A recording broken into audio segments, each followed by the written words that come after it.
Last week on Washington Watch, we talked with Kanene Holder, one of the organizers of Occupy Wall Street, about where the movement is headed now that they're being forced off the streets in so many cities. Well, as it turns out, they now have new allies to help push the movement forward. Joining me now to talk about Occupy the Dream, a coalition of churches committed to supporting Occupy Wall Street, is Pastor Jamal Bryant of Empowerment Temple in Baltimore, Maryland. Well, Pastor Bryant, always glad you're here. I was good to be here. Guest at your church, and yes, we should have played a little bit of that. Me being an alpha, you and the Kappa, we had a good little time with Absolutely. that. Well, folks, y'all can check out our conversation by going to RolandSMartin.com. Let's get right to this here. The announcement was made this week at the National Press Club in terms of Occupy the Dream. One of the things that I talked with Kanene about is that Dr. King, when he organized the Poor People's Campaign, that actually was to occupy the mall on Washington, right, to put a face for the nation on the poor. Yes. I think what Occupy Wall Street has done is twofold. One, it has awakened America that poverty is not just a black face, that poverty is now an American face. And so many times when you see the media, is black people in the ghetto, Latinos Even in though the the stats show more whites are in poverty than African Americans. Absolutely. But now Wall Street has expanded the conversation. Regrettably, in doing so, they have not taken in the original stakeholders. And the reason why African Americans have been so slow to get involved is because poverty isn't new. Foreclosures are not new, but tents are.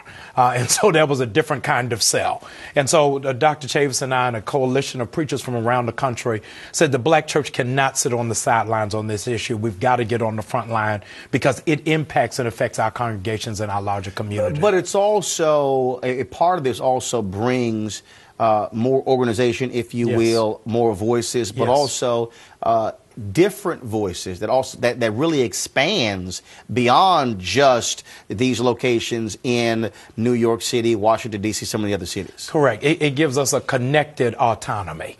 It's a Baptist convention that everybody is connected but doing their own thing previously, but now we're marching under one banner that our focus is primarily on three things. One is the protection of the Pell Grant for our young people to be able to compete on a global stage in terms of education. Second, calling for an immediate moratorium on foreclosures so that people will be able to save their homes and move forward. And third, demanding of Wall Street $100 billion for economic parity, job training, and entrepreneurship. One of the things that Kanene we talked about was that this is not a political movement.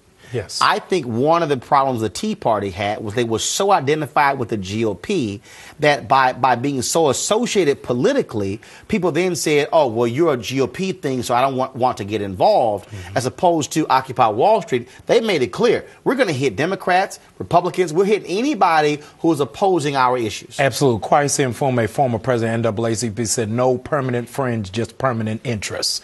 And what this agenda does, it was an easy checklist, whether you're Republican, Independent, Tea Party, Democrat, what do you support and where do you stand with us on these issues? Now, again, I made the point, black people not sleeping in tents outside. Okay, right. We don't do camping. Right. But the issue with Occupy Wall Street is that you don't have to be sitting out there in a tent. It still is also, I think, the movement aspect of what are you doing Monday, Tuesday, Wednesday, Thursday, Friday, Saturday, Sunday, no matter where you are. We're doing now strategic targeting, where every 30 days there's going to be a hit to wake America up. And the very first one is January 16th, hence Occupy the Dream.